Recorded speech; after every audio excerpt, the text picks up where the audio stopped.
এবছর বাংলায় যেভাবে গরম পড়েছে তাতে এই গাছ কাটলে আমরা এভাবেই আমাদের অসুস্থ হতে হবে। কারণ আমরা গ্রীষ্মের এই দাবদাহের হাত থেকে বাঁচার জন্য একমাত্র আমাদের উপায় হয়েছে গাছ লাগানো। গাছ না লাগালে আমরা এই দাবদাহের হাত থেকে বাঁচতে পারবো না। গাছই যা বলবে, গাছ আমাদের মানব জাতির বা আমাদের জীবজগতের সাথে কতটা পরিপূরক হয়ে আমরা একে উভয়ের সাথে আছি যুক্ত হয়ে।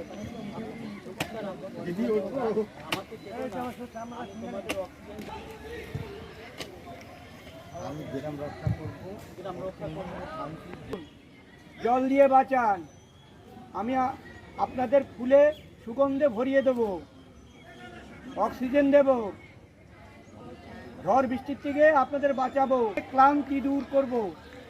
সবাই মিলে হাত তুলে আমাকে জল দিয়ে বাঁচান।